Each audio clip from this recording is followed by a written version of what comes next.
ما انت طلعت ترند. في الاول وفي الاخر انت بتشطب وبتدفع فلوس علشان راحتك، فالتصميم هيساعدك في النقطه دي. تامر اول مره يقعد قدام كاميرا تامر اول مره يقعد قدام كاميرا.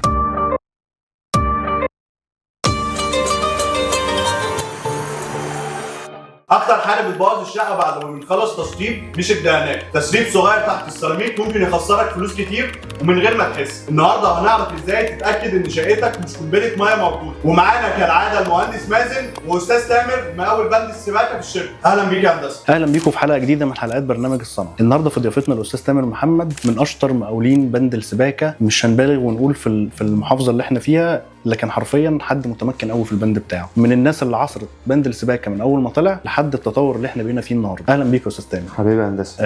عاوزين نتكلم كده سريعا عن بند السباكه. في الاول كان شكله عامل ازاي، والنهارده في التطورات اللي احنا بقينا فيها النهارده في 26 البند بتاع السباكه ده وصل لايه النهارده؟ طبعا كان عندنا المواسير الحديد ديت، طبعا مشاكلها كانت تبقى كتير لما كانت بتصدي او الحديد كان بيتاكل بسبب برضه ان ما كانش بيتعزل كويس، فبنحله. وطبعا عشان تغير قطعه حديد في النص لازم تغير الجنب كله او تحل المكان كله عشان تحل الحديد، تحل مشكله الحديد. وطبعا كان عندنا برضه في الظهر نفس الكلام. دلوقتي حتى لو انت بتخرم بالشنيور عادي فممكن تخرم الماسوره حديد، فده طبعا ملهاش علاج غير انك انت تكسر. عندنا في البولي مثلا حاليا لو انت خرمت الماسوره من يمه واحده بتلحمها بخابور تاني والوضع بيرجع زي ما هو، وفي نفس الوقت ما بتكسرش البلاط خالص. فالموضوع اتطور اكتر كمان في البيكس، انك انت لو انت خرمت الماسوره في البيكس انت ممكن تسحب الماسوره كلها على بعضها وتدكك واحده مكانها. فالبيكس طبعا بيكون اسهل كمان واحسن واريح للزبون. وممكن ناخدهم كده مرحله مرحله. اول مرحله كانت موجوده عندنا اللي هو الحديد والزهر، بدانا نتطور، عايزين المرحله الثانيه اللي بعد الحديد والزهر على طول. بعد الحديد والزهر كان عندنا البي في سي والمواسير اللي هي البولي. البي في سي كانت مشكلته برضه ان هو مع التمدد، وكانت مواسير بتشرخ، قطعه كانت بتشرخ عندنا من التمدد. دي اتحلت برضه معانا. البي بي اتش ما فيش فيه التريحات، ما بتاثرش عليه خالص. شغل الجوانات برضه شغل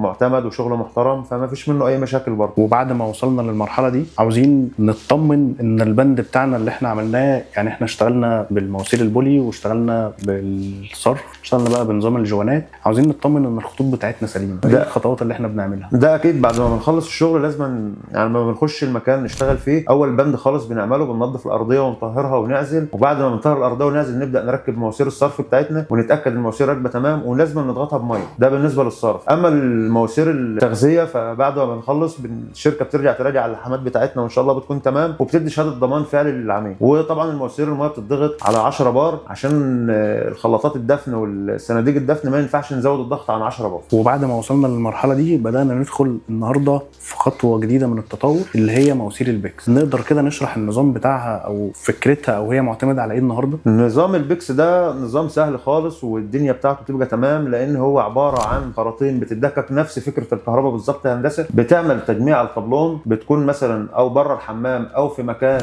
ورا باب الحمام، بتعمل زي نظام طبلون وبتسحب بخراطيم من كل نقطه لثانيه. وبعد ما بتسحب النقطه بتدكك الخراطيم وتجمع على المانيفول بتاعك. اي مشكله بتحصل بتحل من بدايه الخط لنهايه الخط وبتدكك خرطوم تاني مكان. طيب وممكن نفهم ايه الميزه اللي هتبقى موجوده في النظام البيكس مش موجوده في النظام التاني؟ البيكس بيستحمل ضغط اعلى وبيستحمل درجه حراره اعلى، وفي نفس الوقت ان لو حصل عندي اي مشكله هحل الخرطوم واحط خرطوم تاني مكان. طيب. مش هرجع لتكسير بند السيراميك ده نهائي. يعني البلاطه اللي هتركبها مش هتفكر انت تكسرها. طيب وخلينا برضو نلفت النظر لنقطه معينه، ان احنا بقى في عندنا القطعه بعد ما كنا بنعتمد على الحام وبتعتمد على كوع مقفول بزاويه 90، انت النهارده الماسوره بتاعه البيكس هي بتتقرب نفسها زي نفس الكربه اللي بتبقى موجوده في خراطيم الكهرباء، فبالتالي مفيش حاجه تخنق الميه او تغير اتجاه الميه دايركت مره واحده. انت بتنقل مثلا من قايم لنايم بزاويه 90 او بكوع مفتوح 45، فانت النهارده انت بقيت هو المسار مفتوح قدامك تمام. من غير ولا كربه ومن غير لا مفيش اي حاجه خالص. هي الفكره كلها ان انت لما بتيجي تكسر بتنزل بالتكسير بزاويه بحيث ان الخرطوم ما يتنيش معاك. يعني حتى لو ما تغير الخرطوم بعد كده تبقى في سهوله معاك لتمديد الخرطوم. يعني الخرطوم ما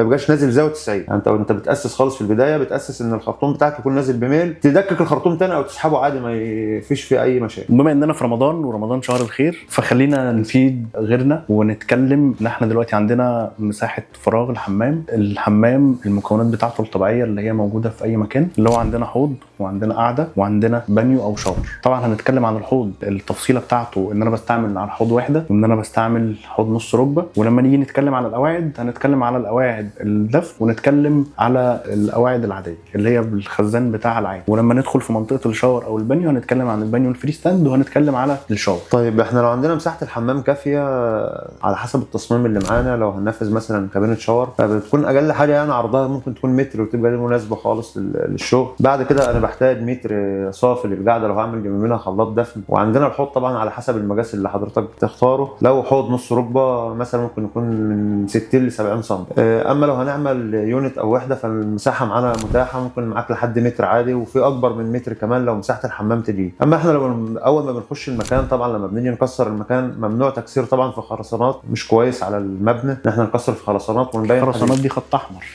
ده ممنوع.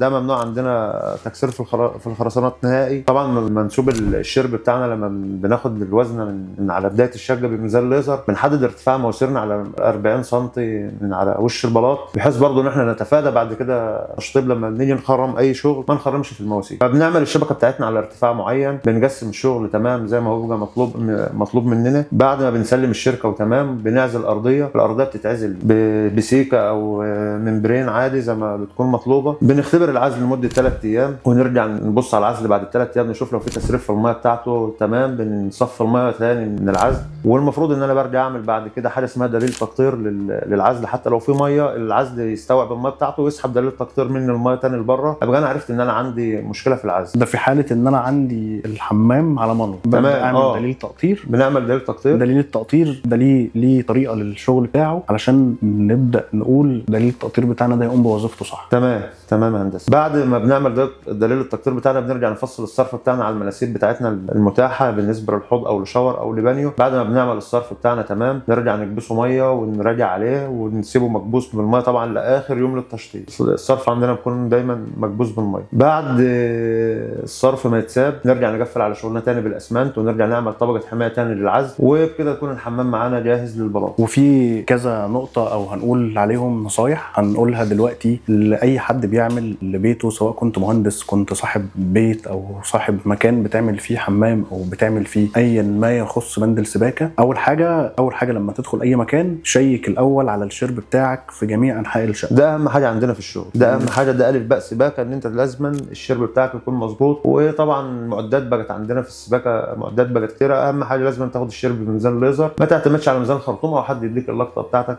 ميزان الليزر بيديلك الشرب محترم وبتبدا تشتغل عليه. حتى لو في خزان دفن راكب او كده طبعا لو علي منك شويه او نزل منك شويه طبعا بيأثر. وطبعا بقى له حلول دلوقتي المنيجه اللي هي بتاعت المشاكل بتاعت الخزان الدفن، ودي طبعا احنا ما بنفضلهاش، لان انت في البدايه لو انت مؤسس صح هتستلم شغله صح في الاخر. وفي نقطه كمان لازم نحطها في الاعتبار، انك تراعي البنود الثانيه اللي بتشتغل معاك اللي هتبقى مشتركه معاك في نفس الخطوط. دي اهم نقطه ممكن تبقى موجوده عندك، لان ممكن تلاقي ان المواسير بتاعه الصرف اللي بنعملها للتكييفات علشان ندخل نجمعها على اقرب بيبه ممكن تلاقي في النقطه دي هيقطع معاها مثلا ماسوره تاسيس تكييف او يقطع معاها خراطيم كهرباء، خرطوم كهرباء، فبديك ارتفاع اعلى.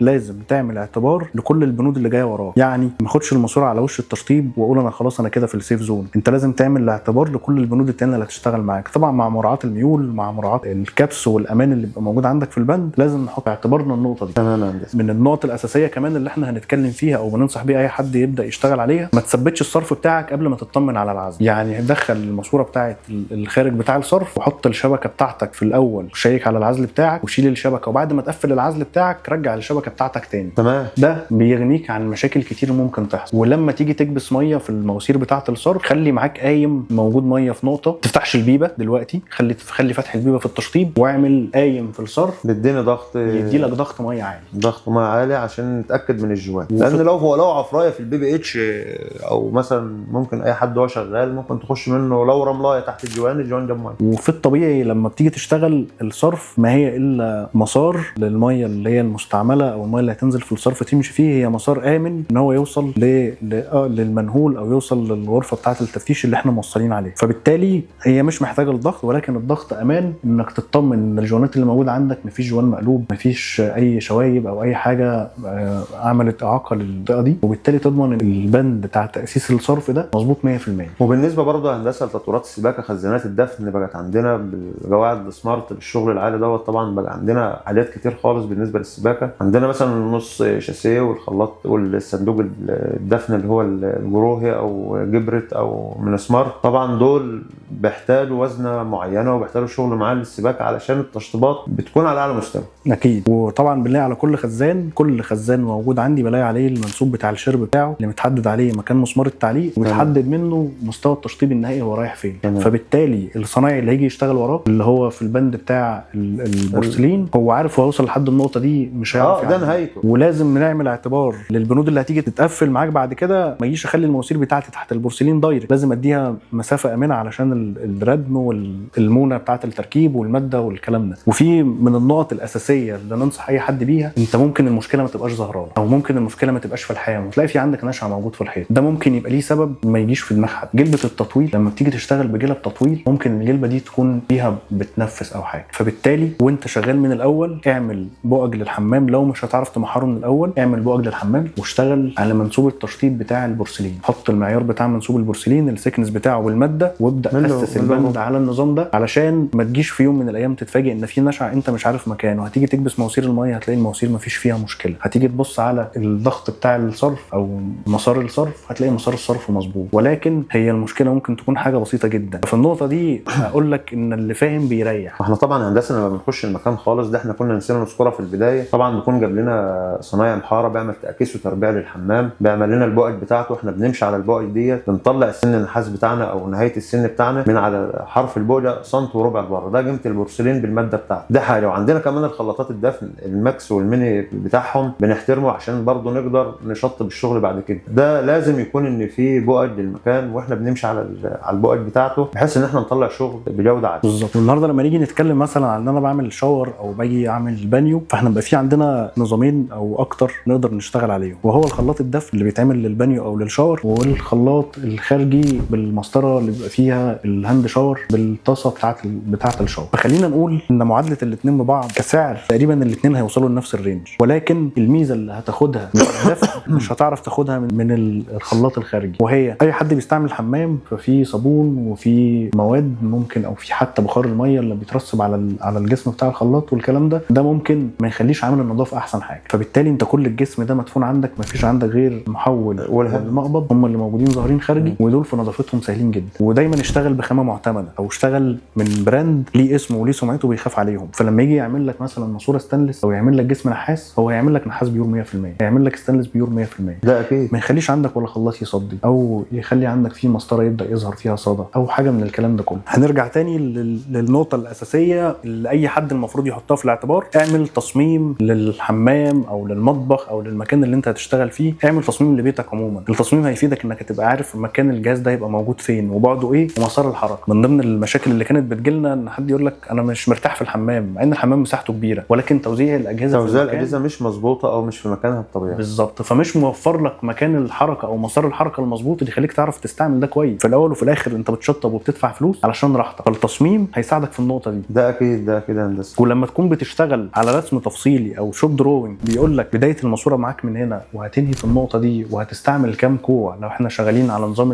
البولي والكسل، لو احنا شغالين على النظام ده هقول لك انت في عندك هنا كام كوع، في عندك كام قطعه، في عندك المحابس اماكنها فين. ونقطه اساسيه برضه عشان نحطها في الاعتبار، دايما خلي فيه فصل في الاجهزه، دايما خلي فيه عندك محابس تفصل لك الاجهزه اللي تبقى موجوده عندك من نقطه لنقطه. ودي لاكتر من سبب الاستاذ تامر هيوضح لنا دلوقتي احنا ليه بنعمل المحابس دي. طبعا محابس الفصل ديت عشان بيكون لو في الخلاط مش دافن حوض الوش والخلاط اللي هو الشجره اللي بيبقى في الوحده او في الحوض النص ركبه، اللي ده ممكن يضرب، ممكن يجرى له حاجه، فبنعمل المحبس دوت يبقى فصل عنه ما نعطلش الحمام. وبرده للقواعد بنعمل محبس برده خارجي القاعده، وبنعمل محبس خارجي الخزان الدفن. برده نقطه المحابس الدفن دي كان في ناس كتير اتكلمت عنها ان كتر المحابس الدفن ديت بتخنق الميه. طبعا المنتج اللي احنا شغالين بيه القطر بتاعه الداخلي بتاعه كويس، ما بيكتمش الميه وما بيأثرش عليها في حاجه. وبعدين هو بيكون محبس خزان الدفن ومحبس عمومي للشقه. وعندنا المحابس الثانيه المحبس الزاويه اللي بيبقى راكب للاماكن الخارجيه، مثلا حوض الوش او لحوض المطبخ، فدي طبعا ما بيأثروش في ضغط الميه في حاجه، وبيكونوا امان لحضرتك زياده عن اللزوم. في نقطه حابين نرجع لها بالنسبه للنقط بتاعه التأسيس. لما نيجي نتكلم النهارده ان احنا بنعمل بند تأسيس للشقه، او هنتكلم على مسارات السباكه المفروض تبقى موجوده عندنا فين في الشقه، فطبعا عندي الحمام وعندي المطبخ وعندي النقط بتاعه التكييفات. تمام. اتكلمنا دلوقتي ان الجزء بتاع الحمام احنا اسسنا الحمام وبدانا نراعي المرحله اللي جايه بعد كده اللي هي مرحله تركيب البورسلين ومرحله التشطيب للسباكه فيما بعد. وهندخل دلوقتي على الجزء الخاص بالمطبخ. احنا دلوقتي لما عندنا الجزء بتاع المطبخ يستحسن ان احنا نبعد شويه عن فكره البيب في المطبخ علشان الروايح والكلام ده. ولو هنوصل للمرحله دي ان احنا متمسكين ان احنا يبقى في عندنا بيب، فليها تركيه بسيطه المفروض بنعملها. التركيه البسيطه دي استاذ تامر هيشرحها لنا، وهيشرح لنا كمان الجزء بتاع تأسيس التكييف. طبعا احنا عندنا هندسه الغسالات وحوض المطبخ ده احنا بنوصله على الخط المباشر من بره، او بنعمل له يوتراب على الخط العمومي من بره، بنفصل الخط الثقيل عن الخط الخفيف. وبتبقى البلاعه ده عباره عن ان هي سحب ميه بس في المطبخ. وبالنسبه لموضوع التكييفات برضو ده بنرجع مع حضرتك للتصميم على الاماكن التكييفات، ولازم التكييفات تتسحب طبعا بميلها الطبيعي، مش ميل عالي بس طبعا لازم على الاقل خالص نحترم الميزان بتاعها، ما تكونش قلبه على اساس ان ما يكونش فيها كتمات او بعد كده ان هي ترد ميه، فبنحترم الميل بتاعها في المكان. وطبعا التكييف بيكون بناء عن التصميم اللي حضرتك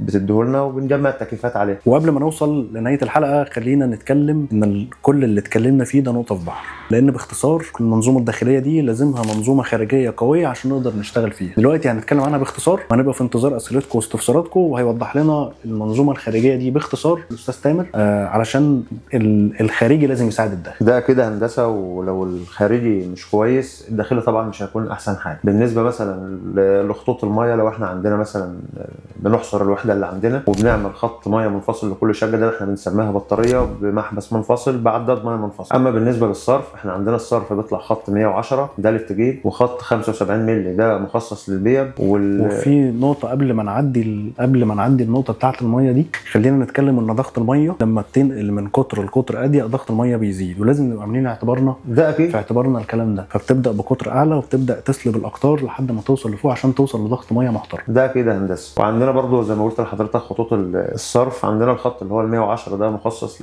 للتجيل او للجواعد، والخط ال 75 مللي بنأسسه جنب منه، بيبقى من تحت على ديلتراب او نأسسه على يوتراب ونعمل له فايز انذار، وبيطلع الخط دوت يجيب الاحواض، صرف الاحواض مباشر والبيبه لوحدها، بحيث برضو ان ضغط الغساله ما يطلعليش رغاوي في المطبخ او الروايح تبقى في المطبخ يعني، او بالاصح احنا ما بنعملش بيها في المطبخ نهائي، بنعتمد على الخط العمومي اللي هو 75 مللي على اليوتراب من تحت. وخط النفس بنطلع خط نفس ثاني بيبقى واخد من بعد مشترك الجواعد يطلع معانا لاخر دور. ده بالنسبه للخط الخارجي هندسه. وبكده نكون وصلنا لنهايه الحلقه، ورمضان كريم وكل سنه وانتم طيبين، وهنبقى في انتظار اسئلتكم واستفساراتكم، ويا رب نكون قدرنا نساعدكم باي معلومه. كل سنه وانتم طيبين.